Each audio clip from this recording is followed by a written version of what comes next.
Hello friends, this is Ritu Sharma. Welcome back to my YouTube channel Edu Flight. यहाँ पर हम लोग डिस्कस कर रहे थे यूपी पीजीटी कॉमर्स का प्रीवियस ईयर पेपर जो कि हुआ था 22 फरवरी 2015 को। और इसके बाद हम बाकी के प्रीवियस ईयर पेपर भी डिस्कस करेंगे। यहाँ पे जितने भी क्वेश्चन हम लोग यहाँ पे डिस्कस करेंगे वो भी डिटेल एक्सप्लेनेशन होंगे, ताकि आपका कॉन्सेप्ट भी साथ साथ क्लियर होता चले और एक क्वेश्चन के साथ साथ आपके उसके जैसे जितने भी क्वेश्चन होते हैं वो साथ में सारे ही प्रिपेयर हो जाएँ। ये पार्ट 5 है। इसके मैं 4 पार्ट ऑलरेडी आपको प्रोवाइड करा चुकी हूँ। अगर आपने वो वीडियोस नहीं देखी हैं तो प्लेलिस्ट का लिंक आपको इस वीडियो के एंड में मिल जाएगा और वीडियो के डिस्क्रिप्शन में भी मिल जाएगा। साथ ही अगर आपने मेरे चैनल को सब्सक्राइब नहीं किया तो सब्सक्राइब कर लो और बेल आइकन को प्रेस कर लो, ताकि मेरी कोई भी वीडियो आती है उसकी नोटिफिकेशन आपको सबसे पहले मिल जाए और आपकी तैयारी अच्छे से चलती रहे। और इस वीडियो को आपको अपने फ्रेंड्स के साथ ज़्यादा से ज़्यादा शेयर करना है। तो फटाफट से शुरू करते हैं आज का सेशन। तो यहाँ पे जो फर्स्ट क्वेश्चन है हमारा, ये बोल रहा है given net profit is 1,50,000, preference at dividend is ₹25,000 and taxes is ₹10,000, equity capital ₹10, मतलब जो इक्विटी शेयर है आपका वो ₹10 ईच है, और जो हमारी इक्विटी कैपिटल है वो 10 लाख की है। What is the earning per share, यानी कि हमारा ईपीएस कितना होगा। तो फटाफट से कैलकुलेट कीजिए और अपना ऑप्शन यहाँ पे चूज़ कीजिए। तो आई होप सभी ने अपना आंसर चूज़ कर लिया होगा। यहाँ पे देखो, जो हमारा नेट प्रॉफिट दिया हुआ है वो दिया हुआ है हमें 1,50,000, और जो नेट प्रॉफिट होता है ना ये दिया हुआ है हमें before tax and dividend, right. तो ये 1,50,000 हमारा प्रॉफिट है। लेकिन जो इक्विटी शेयर कैपिटल के लिए बचता है, यानी कि इक्विटी शेयर होल्डर्स के लिए जो प्रॉफिट बचता है, उससे पहले हमें टैक्स को माइनस करना होता है। तो 10,000 हमारा टैक्स है, इसको आप माइनस करोगे। साथ ही जो प्रेफरेंस शेयर होल्डर्स को आपको डिविडेंड पे करना है ये भी आपको माइनस करना पड़ेगा, राइट। तो 35,000 आप यहाँ से माइनस करोगे तो ये आपके पास कितना बच जाएगा, 1,15,000। ये हमारा अमाउंट यहाँ पे रिमेनिंग रह जाएगा for the equity share holders. अब यहाँ पे देखो इक्विटी शेयर कितने हैं, क्योंकि हमें निकालना है अर्निंग पर शेयर, और अर्निंग पर शेयर का फॉर्मूला क्या होता है, जो भी आपका लास्ट में प्रॉफिट बचता है प्रेफरेंस शेयर डिविडेंड देने के बाद, उसको आप नंबर ऑफ शेयर से डिवाइड कर देते हो तो आपका अर्निंग पर शेयर आ जाता है। अब यहाँ पे ये जो 10 लाख हमें दिया हुआ है ये क्या है, हमारा अमाउंट है इक्विटी कैपिटल का, जो कि हर एक शेयर कितने रुपए का, 10 रुपए का। तो इसको जब आप 10 से डिवाइड करोगे तो यहाँ पे हमारे पास नंबर ऑफ शेयर कितना आ जाएगा, 1 लाख आ जाएगा, राइट। क्योंकि 10 लाख है, 10 लाख को आप 10 से डिवाइड करोगे 1 लाख आ जाएगा। अब इस 1 लाख से जब आप ये 1,15,000 को डिवाइड करोगे तो जो आपके पास रिमाइंडर बच के आएगा वो आएगा 1.15, और ये हमारा करेक्ट ऑप्शन हो जाएगा। यानी कि हमारा अर्निंग पर शेयर हो गया 1.15। ओके, तो आई होप ये समझ में आ गया होगा आपको क्लियरली। नेक्स्ट क्वेश्चन देखते हैं। The crucial determinant of the size of the market is, मतलब जो डिटर्मिनेंट होता है साइज ऑफ द मार्केट का वो क्रूशियली क्या होता है। Options are monetary expansion, opportunity for the investor, productivity, या फिर सेविंग्स। तो अब आप फटाफट से अपना बेस्ट ऑप्शन चूज कीजिए। तो जो इसका करेक्ट ऑप्शन होगा ये हो जाएगा अपॉर्चुनिटी फॉर द इन्वेस्टर। देखो क्या पूछा गया है कि इनमें से क्या क्रूशियल डिटर्मिनेंट होता है साइज ऑफ द मार्केट का। तो मॉनेटरी एक्सपेंशन भी नहीं होता उतना, प्रोडक्टिविटी भी नहीं होती, या सेविंग भी नहीं, क्योंकि आपकी कितनी कैपेसिटी है वो तो मैटर करती है, लेकिन सबसे ज़्यादा क्या मैटर करता है, अपॉर्चुनिटी कितनी है मार्केट में कि आप उस अपॉर्चुनिटी को ग्रैब कर पाएँ, उसका बेनिफिट आप उठा पाएँ।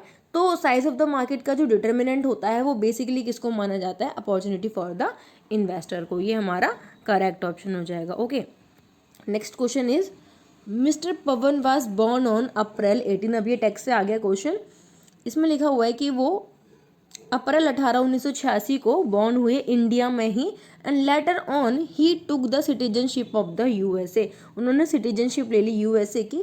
Neither his parents nor his grandparents were born in undivided India. ना तो उनके पेरेंट्स ना ही उनके ग्रैंड पेरेंट्स जो है कोई भी बॉर्न हुआ है अनडिवाइडेड इंडिया में।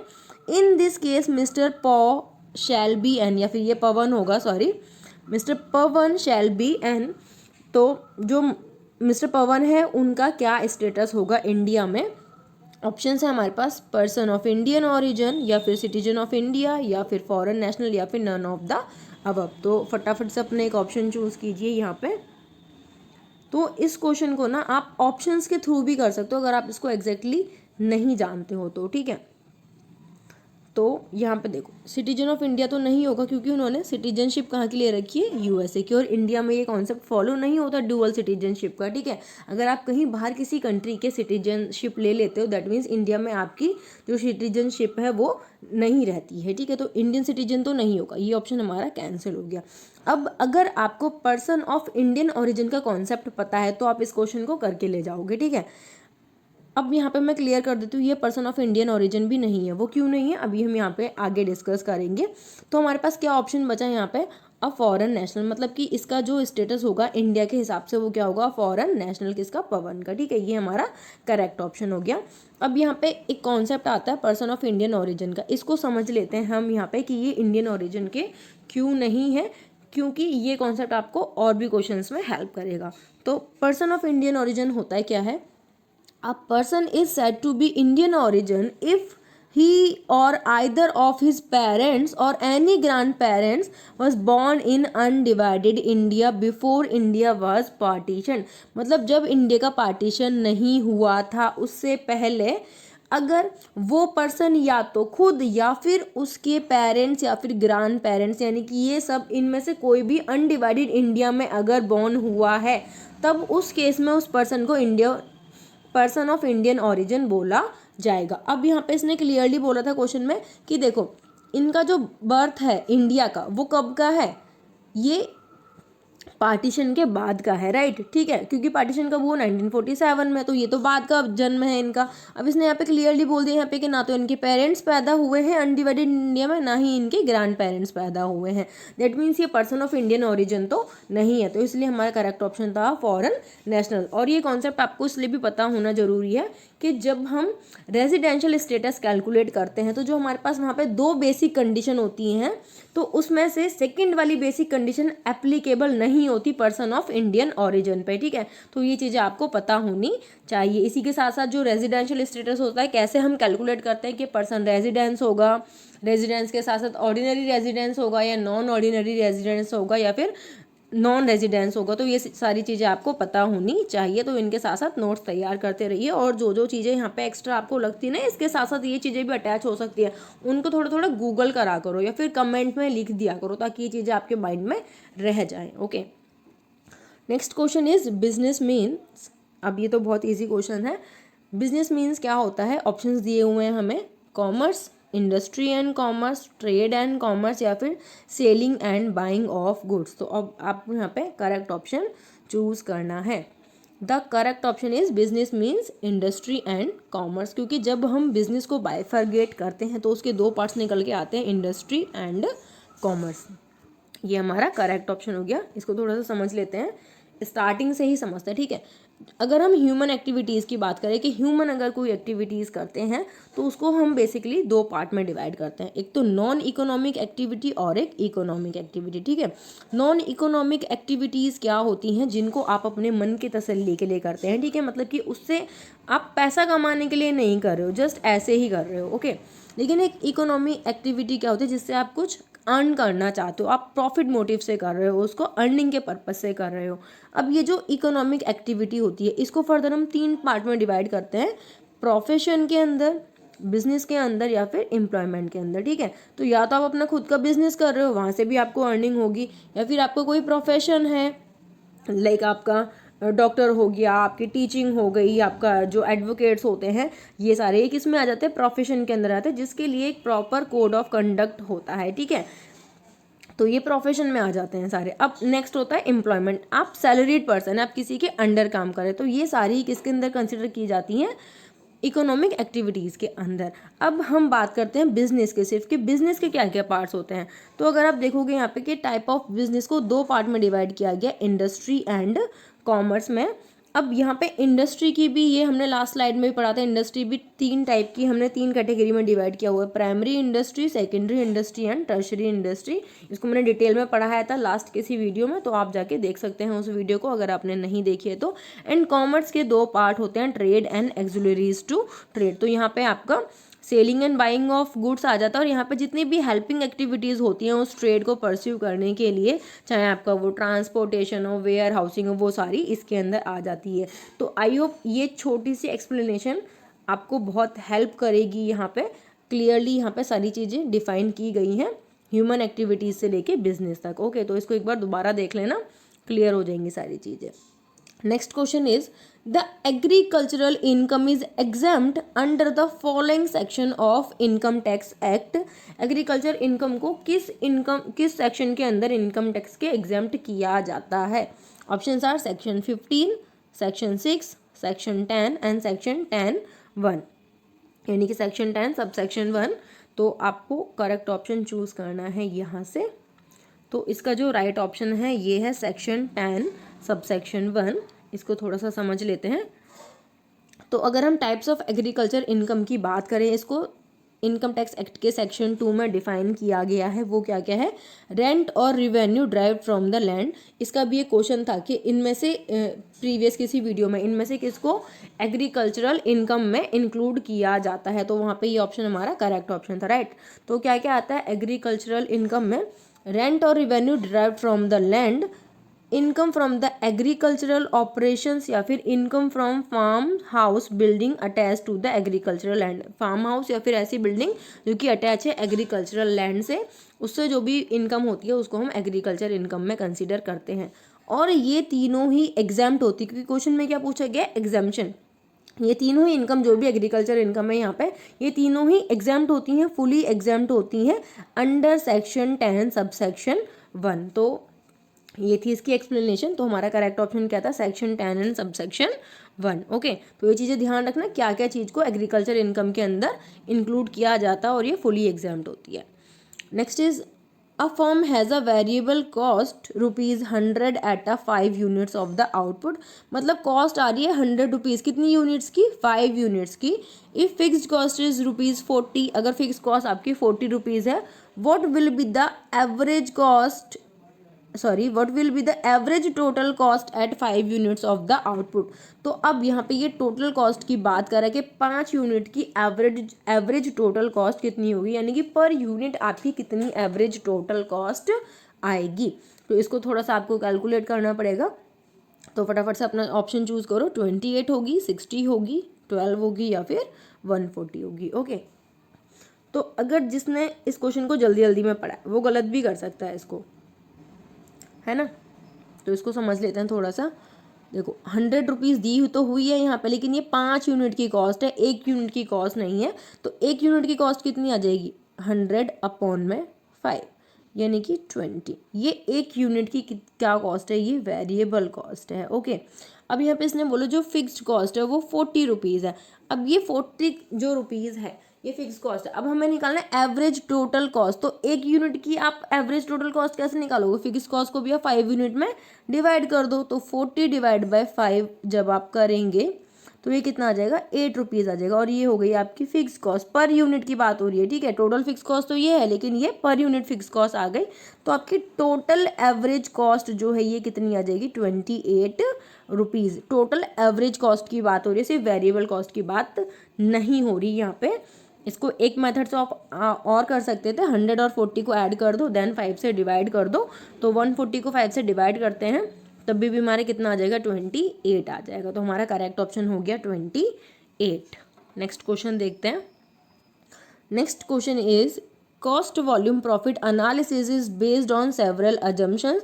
सीवीपी की अपनी ही बहुत सारी अजम्पशंस होती हैं, या कोई भी थ्योरी होती है उसकी अपनी अजम्पशंस होती हैं काफ़ी सारी। Which of the following is not one of these assumptions. इनमें से इसकी कौन सी अजम्पशन नहीं है जितने भी ऑप्शन दिए हुए हैं? तो ऑप्शन है हमारे पास the sales mix of the product is constant, कि जो सेल्स मिक्स होता है प्रोडक्ट का वो कॉन्स्टेंट रहता है। Inventory quantities change during the year, जो इन्वेंट्री या क्वांटिटीज होती हैं वो चेंज होती रहती हैं ड्यूरिंग द ईयर सीवीपी के केस में। The behaviour of the both revenue and cost is linear through out the relevant range, जो बिहेवियर होता है रिवेन्यू और कॉस्ट का वो लीनियर रहता है। Factor price example material price and wages rates remain unchange, ना तो आप ये मानते हो कि मटेरियल के प्राइस चेंज होंगे, ना ही वेजेस के प्राइस चेंज होंगे, ऐसा मान के चला जाता है। तो अब आपको बताना है इन चारों अजम्पशन में से CVP की अजम्पशंस कौन सी नहीं है। तो अगर आप सारे ऑप्शंस को भी देखोगे ना तो भी आपको यहाँ से अंदाज़ा हो जाएगा कि इसका करेक्ट ऑप्शन क्या होना चाहिए। Yes, the correct option is B. क्योंकि यहाँ पे देखो, अगर आप थोड़ा सा पैटर्न भी देखोगे ना यहाँ पे ऑप्शंस का, तो हर जगह कांस्टेंट की बात हो रही है। यहाँ पे भी रिवेन्यू और कॉस्ट की लीनियर की बात हो रही है, मतलब ये चेंज नहीं हो रहे हैं, ठीक है, लीनियरिटी में चल रहे हैं ये दोनों। यहाँ पे मटेरियल प्राइस वेजेस की भी बात हो रही है कि ये चेंज नहीं हो रहे हैं, यानी कि कोई भी ये जो CVP की थ्योरी है ये क्या बोलती है, कांस्टेंट ही रहेंगी चीज़ें, चेंजेस नहीं आएंगे। और लेकिन बी ऑप्शन में क्या बोल रहा है कि इन्वेंटिटी या क्वांटिटी क्या रहेंगी, चेंज्ड रहेंगी ड्यूरिंग द ईयर, मतलब टाइम टाइम पे चेंज होती रहेंगी। तो यही इसकी एजम्पशन नहीं है, ये हमारा करेक्ट ऑप्शन हो गया। इसको थोड़ा सा पढ़ लेते हैं कि CVP की क्या क्या एजम्पशंस होती हैं। कांस्टेंट सेल्स प्राइस रहता है during the year, constant variable cost रहती है per unit, constant total fix cost रहती है, मतलब कि सब कुछ कांस्टेंट ही लेके चलते हैं ये। Unit sold equal to the unit produce, मतलब कि जितना आप प्रोड्यूस कर रहे हो उतना सारी चीज़ें सेल हो जाती हैं, कुछ भी नहीं बचता आपके पास क्लोजिंग स्टॉक में। The behaviour of the both cost and revenue are linear, cost and revenue ये हैं एक लाइन में ही चलते हैं। Cost can be classified accurately as the either fixed or variable, और कॉस्ट को आप एक्यूरेटली डिवाइड कर सकते हो कि ये फिक्स्ड कॉस्ट है या फिर ये वेरिएबल कॉस्ट है। कोई भी सेमी वेरिएबल कॉस्ट का कॉन्सेप्ट यहाँ पे नहीं होता। तो ये इसकी अजम्पशन है, बहुत ईजी सी है, इनको आप इजीली रिमाइंड कर सकते हो, जस्ट एक बार पढ़ लो और ये आपको याद रह जाएंगी। ओके, तो नेक्स्ट क्वेश्चन देखते हैं। Next question is for which of the following purpose share premium can be use, मतलब जो शेयर प्रीमियम आता है शेयर्स पर, उसको आप किस किस पर्पस के लिए यूज़ कर सकते हैं। ऑप्शन है हमारे पास, in writing off the discount on debenture of the company, जो डिस्काउंट्स मिलता है, मतलब जो डिवेंचर आप इशू करते हो उस पर जो डिस्काउंट प्रोवाइड कराते हो उसको राइट ऑफ करने के लिए, या फिर right off the preliminary expenses of the company, जो प्रिलिमिनरी एक्सपेंसेस होते हैं कंपनी के, यानी कि कंपनी के फॉर्म होने से पहले के जो एक्सपेंसेस होते हैं उनको आप राइट ऑफ कर सकते हैं, या फिर बोनस शेयर को इशू करने के लिए कर सकते हैं, या फिर ऑल ऑफ द अबव। तो फटाफट से अपना करेक्ट ऑप्शन चूज कीजिए। तो यहाँ पे इसका जो करेक्ट ऑप्शन हो जाएगा ये हो जाएगा ऑल ऑफ द अबव, के शेयर प्रीमियम को आप इन सारी चीज़ों के लिए यूज़ कर सकते हैं। तो ऑल ऑफ द अबव मतलब का आप डिवेंचर्स पे जो डिस्काउंट होता है उनको राइट ऑफ करने के लिए भी कर सकते हो, प्रिलिमिनरी एक्सपेंस को राइट ऑफ करने के लिए भी कर सकते हो, और बोनस शेयर को इशू करने के लिए भी कर सकते हो। तो ये हमारा करेक्ट ऑप्शन हो गया ऑल ऑफ द अबव। लेकिन बेटर होगा कि इसके साथ साथ आप ये चीज़ भी पढ़ लें कि शेयर प्रीमियम को किस किस पर्पज़ के लिए यूज़ नहीं किया जाता, क्योंकि वो भी पूछ लिया जाता है एग्जाम में। ओके, क्योंकि काफ़ी सारी चीज़ें ऐसी होती है जिसके लिए आप शेयर प्रीमियम को यूज़ नहीं कर सकते। तो यहाँ पे मैंने कुछ कुछ चीज़ें लिखी हैं। शेयर प्रीमियम होता क्या है पहले ये समझ लेते हैं। Share are said to be the issued at premium when the issue price of the share is greater than the face value. एक सपोज शेयर की फेस वैल्यू है कि 10 रुपीज़ इसकी फेस वैल्यू है, लेकिन आप उसको इशू कर रहे हो 12 रुपीज़ पे, यानी कि यहाँ पे जो 2 रुपये का डिफरेंस आ रहा है ये क्या होता है, हमारा शेयर प्रीमियम होता है। ठीक है, तो जो फेस वैल्यू होती है उससे एक्सेस जाके जब हम शेयर को इशू करते हैं उतना अमाउंट हमारा शेयर प्रीमियम कहलाता है। तो जो वहाँ से जो भी अमाउंट कलेक्ट होता है उसको हम डाल देते हैं शेयर प्रीमियम अकाउंट में। ओके, अब इसको कहाँ कहाँ पे यूज़ कर सकते हैं। To issue fully paid bonus share, जो भी फुली पेड बोनस शेयर होते हैं ना उनको इशू करने के लिए हम शेयर प्रीमियम को इशू कर सकते हैं। To the extent not exceeding the unissued share capital of the company, सिर्फ उसी एक्सटेंट तक जो हमारी इशूड कैपिटल होती है कंपनी की। ओके, अनइशूड कैपिटल के एक्सटेंट में हम नहीं जा सकते। To write off the preliminary expenses of the company, हमने ऑप्शन में देखा था अभी प्रिलिमिनरी एक्सपेंस को राइट ऑफ करने के लिए।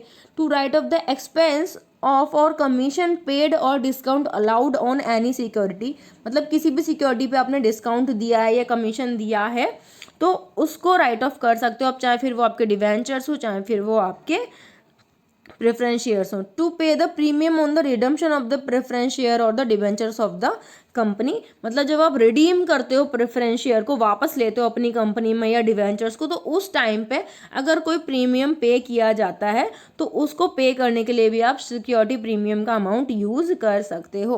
Purchase of its own shares, मतलब जब आप बाय बैक ऑफ शेयर्स करते हो इक्विटी शेयर्स का, तो उस टाइम पे भी आप शेयर प्रीमियम का अमाउंट कर सकते हो। यूज़, ठीक है। तो ये चीज़ें देख लेना, लेकिन कहाँ कहाँ पे यूज़ नहीं कर सकते वो भी ज़रूर देख लेना, ये आपका होमवर्क है। और आपको कमेंट करके भी बताना है कहाँ कहाँ पर शेयर प्रीमियम का अमाउंट यूज़ नहीं कर सकते। ओके, तो कमेंट कर लिया करो, क्योंकि कमेंट करने से पता है क्या होता है कि एक बार आपने पढ़ लिया उस चीज़ को और एक बार कमेंट में लिख लेना तो आपको लॉन्ग टाइम के लिए याद हो जाता है। Okay, next question is the most appropriate measure of the countries economic growth is, जो कंट्री की इकोनॉमिक ग्रोथ होती है उसका अप्रोप्रिएट मेजर कौन सा होता है इनमें से। ऑप्शन है gross domestic product, net domestic product, या फिर नेट नेशनल प्रोडक्ट, या फिर पर कैपिटा रियल इनकम। तो अपना ऑप्शन चूज कीजिए यहाँ से।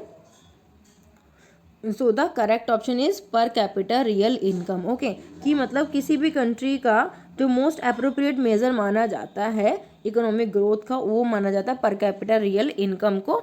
बाकी इसमें अलग अलग थिंकर्स की अलग अलग राय हो सकती है। हमारा इस क्वेश्चन के हिसाब से करेक्ट ऑप्शन हो गया per capita real income. Okay, इसको थोड़ा सा समझ लेते हैं यहाँ पर।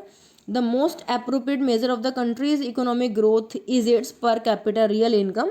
पर capita income is average income measure of the wealth of the population of a nation, की मतलब हर एक पर्सन की, जो भी नेशन के अंदर जितनी भी पॉपुलेशन है, हर एक पर्सन की कितनी इनकम है उस नेशन से। It is use to measure a country's standard of the living, thus a better indicator of the economic growth, क्योंकि इससे स्टैंडर्ड ऑफ लिविंग पता पड़ता है किसी नेशन का या किसी कंट्री का, इसलिए इसको बेस्ट इंडिकेटर माना जाता है इकोनॉमिक ग्रोथ का। तो फॉर्मूला है यहाँ पे per capita income is equals to total national income जो भी हो रही है divided by the total population, या फिर अगर क्वेश्चन में है रियल पर कैपिटा इनकम या पर कैपिटा रियल इनकम, तो ये हो जाएगा real national income divided by the total population. ये इसका फॉर्मूला हो गया। और ये जो बाकी तीन चीज़ें हैं, gross domestic product, net domestic product, या फिर नेट नेशनल प्रोडक्ट, इनको मैं लास्ट वीडियो में डिस्कस कर चुकी हूँ, या लास्ट टू लास्ट किसी वीडियो में मैंने डिस्कस किया था, तो वो वीडियो से आप इसको कवर कर सकते हैं ये क्या होता है। ओके, तो नेक्स्ट क्वेश्चन इज, और ये आज का लास्ट क्वेश्चन है, in case of women SSC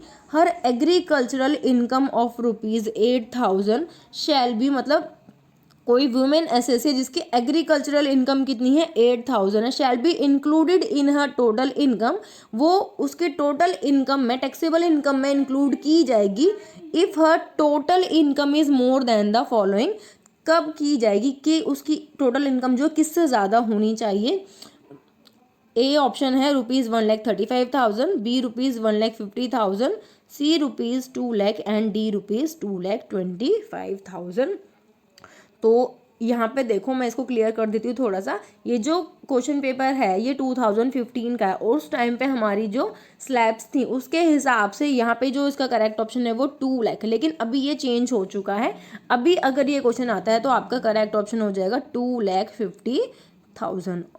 okay, तो यहाँ पे ये क्यों मैंने बोला 2,50,000, इसकी कंडीशन समझ लेते हो। तो अभी के सिनेरियो के हिसाब से इसका आंसर 2,50,000 है, और जब का ये पेपर है उस हिसाब से इसका आंसर 2 लाख है। ओके, तो इसको एक बार समझ लेते हैं।